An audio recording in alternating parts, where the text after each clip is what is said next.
What's up, you guys? Scott here. Welcome to today's video. So just recently, I received an email, very interesting email, asking me, how did I actually work with clients for 45 minutes? Like, how did I help lawyers quit smoking on their lunch break? Instead of answering that email individually, what I thought I'd do was make a video, which I'm going to show you guys today, where I'm going to break down what I call my behind the scenes frame of how I was able to go from just the regular 2 to 3 hours over a couple of sessions of working with clients to getting everything I'd done down into almost an extremely 100% predictable 45-minute session where I had clients going out after the session telling the whole world and sending me a whole ton of referrals as well. So straight off the bat, I do want to mention that I wasn't more qualified than what you guys are watching this video. I didn't learn NLP. I'm not RTT qualified. I'm not coaching qualified. I don't have advanced in this and clinical in that. All I have was just the required certification to work with clients and run a business, and that's all I required.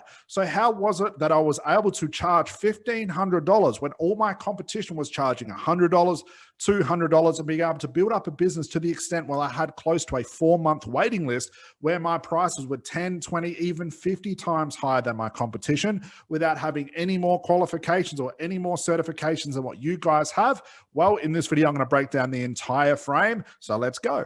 All right, so here we go. So what you guys can see in front of you is really a framework of the way that I viewed hypnosis and the way that I treated my my clients as well. So as I mentioned before, this is something that doesn't happen overnight. One thing to realize that amongst this frame, one of the easiest things you can do to get these session times down, which I explain why that's so important, is to niche. You know, I've talked about this several times before, because what happens over time is just like driving a car. The more you drive the car, the better you get at it.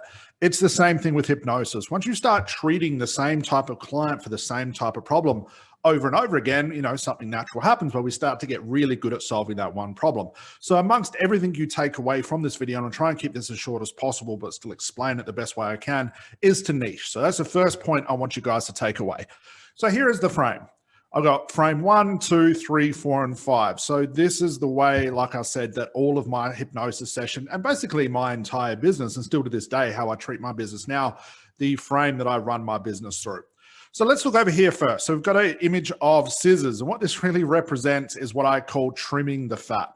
So one thing I realized with all my clients, as we all know as therapists and coaches, is what I call the unconscious problem versus the conscious problem. We know one thing about the unconscious mind. That's where it stores the problem. But we know as well that clients' best representation to explain what the problem is through conscious thinking. So here you have the problem at the unconscious level, which a client cannot access. That's what the unconscious mind does. And all they can do, the best way I can explain this, all they can do is guess the problem based on the symptoms. So I'll give you some context. So here I am working with lawyers to quit smoking, and they booked a session thinking that smoking is the problem. And if I take them through a session, I'm going to solve the smoking problem. Well, indirectly is what I'm solving, how I'm solving the smoking problem. But what I am fixing is what's happening at the unconscious level, whether it's a stress thing, it's a habit thing, it could be anything, it could be a weight thing, whatever it is. It could be a past relationship thing that they haven't overcome or solved, and that's the reason why they smoke. So a big thing to realize was every client that I saw, I never went into the session assuming anything.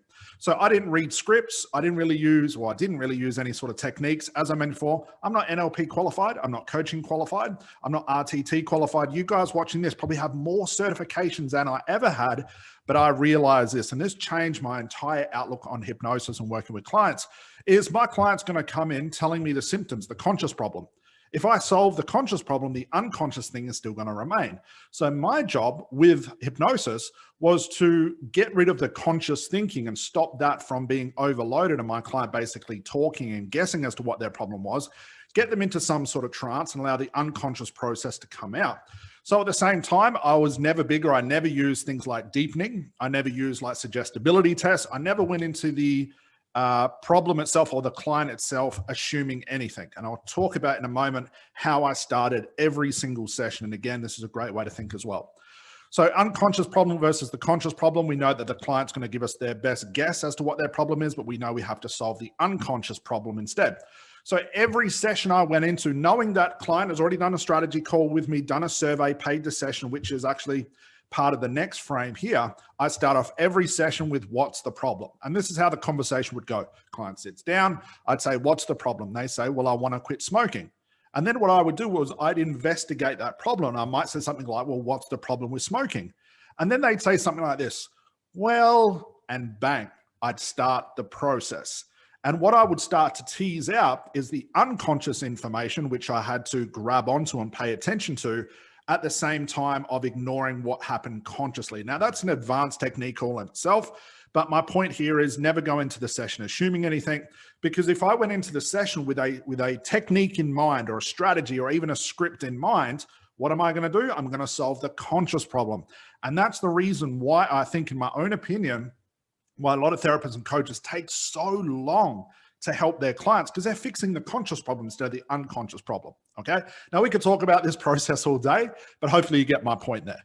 So the next thing was to realize this: the way that I was taught to do hypnosis doesn't mean it was set in stone. So again, what I see a lot of therapists and coaches doing is they're so tied to this one strategy. Timeline therapy, it has to be RTT, it has to be timeline therapy, it has to be conversational hypnosis, it has to be clinical hypnosis, there has to be suggestibility tests, it has to be rapport, have to be deepeners. And my answer to that is, well, really, does it? If you listen to people like Milton Erickson, and Milton Erickson said quite bluntly, you have to create a different type of therapy for every client that comes in, because every client is different. The way they think is different. Their emotional attachments are different.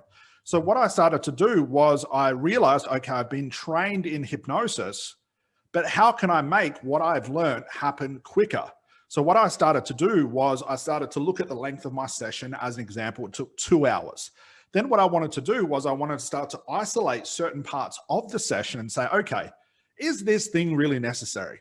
Like, I've had a strategy call with this person. Do I really have to sit in front of them, create rapport, ask them how their day was, and spend 10 or 15 minutes, which is very valuable time, creating more rapport? So what did I do? I took the rapport part out and I noticed, did this have a positive effect on the session or did it have a negative effect? And what I found, I saved a lot of time. It had a positive effect. So that was one way. And I started to isolate all the different things that I thought I had to do, from the deepeners to suggestibility tests to this and rapport and all this stuff I thought I had to do. And I took away probably 70 or 80% of that stuff. And now I was left with the only thing that matters, which was having a conversation with my client, getting them into trance, solving their problem, getting them out of my office. And that's the only thing that matters. All the rest of the things I found, just in the way that I did, and again, this is just my own opinion, the way that I did everything else just took up time. And what I started to do was I was always analyzing the way that I did hypnosis. So I went from trimming the fat to always constantly improving my service. How can I make my service better? And by better, I always went quicker. How can I make my clients' sessions with me and their transformation quicker? So that's how I went. And this happened over a year or so, or even more than that. It didn't happen overnight. It took a lot of testing, a lot of trialing, and a lot of practice to do this. I went from the normal 2-3 hour hypnosis sessions over a couple of sessions down to my clients quitting smoking in their lunch break. Okay.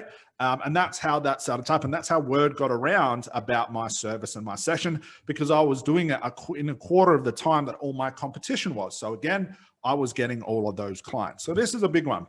Never take away from your hypnosis certifications the way you've been taught as to, this is the way my mentor said it has to be.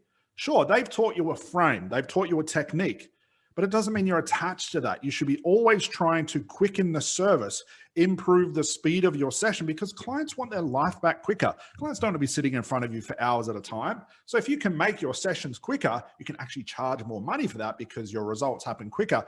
But at the end of the day, you're actually giving your clients the transformation they require in a quicker fashion, which means you can onboard more clients, you get more efficiency out of your time, so on and so forth. Okay. So trimming the fat was a big one. And this was one of the biggest frames that I set, but this was more happening in the background. This was happening in my own time to improve my product. The next frame is this right here. I did a strategy call with every single client, and every single client that booked a strategy call had to fill out a survey. Okay, so I'd have a booking system with a survey. And over time, I created some extremely powerful survey questions, and I would know without a shadow of a doubt, just from looking at that survey, whether I should take this client on or, ignore them or send them to somebody else. So survey every single one of your clients. There is no way possible, even when back in the day when I had a office phone, I'm sure you guys remember those, people would call up and say, I want to book a session with Scott. Even if they're a referral, we wouldn't actually have my receptionist at the time. She wouldn't actually book the session in and take the money over the phone. She'd book in a strategy call and I would take the call. And even if they were a referral, doesn't mean I was going to say yes to them. I had to get that survey. And that survey has not only saved me from so many, what could have been very painful clients, but made me a ton of money. Because I wasn't wasting my time with tire kickers and time wasters. I was spending all of my valuable time with the right clients. And that's the key word here, the right clients. Now realize this, like I said, I'm not more qualified than you guys. Okay, I probably don't have as good a skills as you guys have. My skills were quite raw at the time. But what I did do was always aim to improve the quality of my client. Remember that thought because it's going to tie into this part right here. So surveying all my clients, I would make the choice whether I wanted to work with that client or not. So with each strategy call, so survey all my clients, I'm looking for red flags. And one of the questions that's in my survey still to this day, and I recommend you put that in there as well, is you want to make sure, can your client afford your services? There is no point even doing a strategy call with someone if they have no finances available. There is no point even skipping the survey and getting a client in to maybe come and speak to you and them saying, oh, hang on, I don't have any money for this. You're wasting valuable time. So again, the quality of client came from what they gave me on the survey, but also the quality came through, can they afford my services? So the strategy call was a big one. So if you're not having a strategy call with every one of your clients, maybe like your client can book from your website and pay, I highly recommend you rethink that strategy, because all you're doing is you're potentially allowing the wrong clients to book with you. Then once that nightmare client is sitting in front of you over Zoom or Skype or something like that, you're stuck with it. And then even though they're a nightmare at the start, you might build some rapport and they turn out being okay. Those same clients are the ones that'll call you a couple of days later, want their money back, or cause problems. I've talked about this in another video before, which I think I'll leave a link down below before. What happened to me actually when I skipped the survey and the strategy call. So this is a big one, okay? So strategy call, survey all your clients, learn to read your survey, look for red flags, and make sure your clients can afford your service. So remember, quality of client. The next one is this, higher price. This comes into the quality of client. Here's the one thing I realized, and this is just an observation. This is not a criticism. I realized when I used to charge about $100 per session, like everybody else was, I had very poor quality clients. They complained, they whinged, they had a million problems, they were rude, they were late, they wanted their money back, they wouldn't send me referrals, which is part of the frame here, and they were just a nightmare to work with. And there's no way I could have helped them in 45 minutes because the quality of that person was so low. I'd have all of this, for lack of better words, garbage to deal with first before we actually got into the session. So what I wanted to do was raise my prices to the extent that poor quality clients couldn't afford my service. That was one thing. Then I realized, because my prices were so high at the time, it was $1,500 to work with me for 45 minutes. It's not a long time. Remember, clients pay for results. When my client said, no problem, I'm willing to pay, instantly that client was a better quality client. These were the people that showed up on time. They were respectful. But the biggest thing of all was this thing right here. There was more motivation for them because there's $1,500 on the table. They have committed unconsciously to trust me enough to give me $1,500. It's almost like, and I use this word to explain this in the past, they're therapized already. I don't even know if that's a word. They're therapized in their head. It's like, I always give this analogy. Imagine you've got a client standing at the end of the cliff, okay? Like toes just off the end of the cliff. All you have to do is push them off the cliff and bang, they have their transformation. That's a quality client. I don't have to convince them to stand on the end of the cliff. They're already waiting for me. But with a poor quality client, they're 100 meters away from the cliff. Then I have to convince them, come closer, come closer, come closer, spending time and wasting that valuable time. So there's more motivation because a client has paid up front in, cash, in like a FPOS type thing, or even cash or something like that. Hopefully you guys get my point here. And I found that not only was this a better quality client, these were the people that sent me referrals. And these were the people that went out after the session knowing that, 70 to 80% of the session was done because they're willing to pay me a higher price. They went out and told everybody about my service, which is part of the frame here for referrals. Okay. But lastly, in this frame right here, there was more pressure for me. There's a lot of pressure when there's $1,500 on the table. There's no pressure when the client's for free. So if you're still working with free clients and giving your stuff away for free, sure, just for exchange of a testimonial that might sound like this was really fun. It was really relaxing. That's not going to motivate any new people to want to work with you. And sure, if you're giving stuff away for free, the client you're working with or even a colleague that you're practicing on is just going to be nice to you. They're just going to tell you that was great to build up your self-esteem, which I'm sure has a part of it. But the only way to really tease out the quality skill that you have learned and to become that great therapist and coach that you want to become is to put a lot of pressure on yourself to think, okay, there's $1,500 on the table here. I better make this thing work. And the only way it works is because of the quality of client. So hopefully you can see this all coming together. So like I said, higher price, quality client, more motivation for them, more skin in the game. They're therapized already because they're willing to pay me a higher price, knowing they could go down the road and pay $100, and there's more pressure on me to make it work. The next thing was, once I worked with that client, I pretty much demanded a testimonial. None of this beating around the bush. I'll be nice and say, like, if you wouldn't mind, it would be really helpful for me to give me a test. No, I just say, look, session's done. How do you feel? Client says, fantastic, Scott. Thank you. Great. I need a testimonial. Are you happy to write it in an email or are you happy to do a video with me? Choose one of the two, okay? Sometimes clients flat out said no, but all it took, let's say out of 3 clients, I had 2 people say yes to a testimonial, one to like a screenshot, other to a video, and the other person just said, no, I'm not comfortable. And I say, cool, no worries. I wouldn't push them any further. But I just straight up told people, I need a testimonial.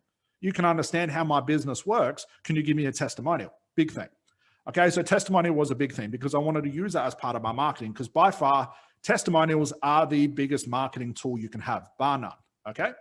Next was marketing towards my niche. So when I'm doing my marketing online and social media, even in my company today, I'm always concentrating on calling out my niche. If you're a generalist trying to work with every client at once for low prices, how can you expect to market to everybody at once? It's impossible. And over time, what I'm doing is I'm just constantly marketing towards my niche, just like this video, guys. I'm helping you specifically to your niche. But what I'm doing as well, a little bit sneaky here, and again, this is almost like a frame in itself. By marketing my niche, what I'm doing is I'm allowing my content to cancel objections. I'm showing my potential new clients proof that I am an expert, that I have a very deep knowledge of what your problem is, and here's some proof to show you that I can solve your problem. But if all my marketing was selfies, if all my marketing's talking about myself, if all my marketing's talking about hypnosis or conversational hypnosis or NLP or RTT, something that clients have no idea about, nor do they care how you do things, I'm missing the point. So if I don't allow my marketing to cancel all the objections, and the good thing about your marketing, it can do this while you sleep. You create one video and it cancels objections from clients all over the world, as long as they watch that video. I hope you see my point there. If I don't cancel these objections here, where do they show up? Over here. And what should be like a half an hour strategy call now turns into a 3-hour strategy call, where at the end the client says, I'll get back to you. Then they email you, then they PM you asking the same stupid question over and over and over. You should have created marketing that solved that stupid question, for lack of better words. So you only have to record it once and it can be resolved as far as an objection over and over and over by many clients from all over the world. Hopefully you see my point. So I'm allowing my marketing to do this stuff for me. And one surefire way to have your marketing do all the heavy lifting for you is to show proof, bar none. But the only way you get testimonials and proof is over here by having a better quality of clients. Okay, see all this working together? Last thing was referrals. The only way I got referrals is because I accomplished this. I solved the problem inside the frame that they wanted me to solve the problem in, which was in my lunch break. The only way I got this was to employ all of this.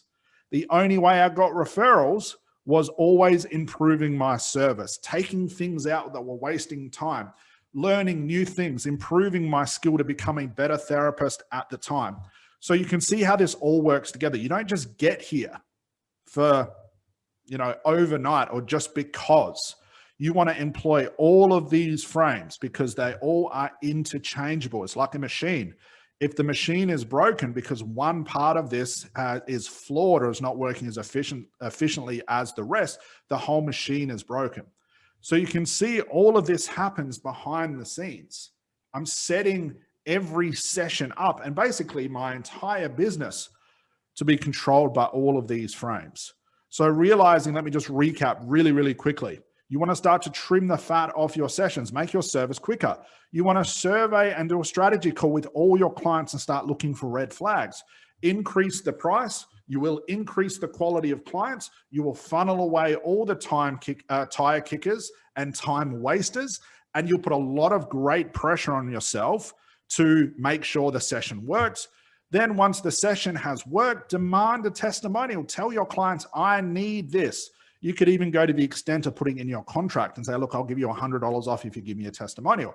But the only way to get a good testimonial is to have a great quality product. I remember even in some cases at the end of the session, my clients would actually say, can I give you a testimonial? I didn't even have to say anything. Why? Because they saw the value in what I was giving them. And all of this put together is what causes referrals. Now, the awesome thing I didn't mention about referrals as well is you'll get to a point where your business can run completely off referrals. Okay, and you'll never have to sell your service again. You'll have quality proof of people out in the real world talking to new people about your service. You still want a strategy call with them. You still want to do a survey, but this frame now starts working for you. And again, the referrals that come in, the quality of client increases and increases. So by the time a client sits in front of you, I can recall sessions where I just knew if I just did this one little thing, my clients would quit because they had a lot of proof that I knew what I was doing. They were a referral. They came from word of mouth. They've already paid. There was no objections. They're looking at me as the absolute expert. They'd sit in front of me and I'd say, what's the problem? And they'd say, well, I want to quit smoking. And I say, well, what's stopping you? And they'd say, well, I don't know. I guess I'll just quit. Bang. Literally 10 or 15 minutes. And this happened on so many occasions only because the way that this frame was set up. So guys, this, like I said, came from a question that somebody asked me. Hopefully that broke it all down. Like, how do you actually work with a client in 45 minutes? How did I do it? It's right here. Okay. I didn't have to be NLP qualified, RTT qualified, coaching qualified. I improved the service that I had and I kept adding more quality to what I was doing, adding these frames and always thinking this, how can I improve the quality of client that I work with so I don't have to do as much work, cancel objections, deal with all the garbage that most clients bring in, and how can I work with a better quality of client and also enjoy my service more as well. So guys, that's it for me for today. If you have any comments, by all means, leave those questions below, and also make sure you like and share this video as well. Make sure you subscribe to the channel as well. If you haven't, click the bell icon because we do have new videos, 3 to 4 new videos every single week amongst these topics, amongst how to get clients and marketing and pricing and everything in between. So guys, that's it for me for today. I'll see you in the next video. Bye for now.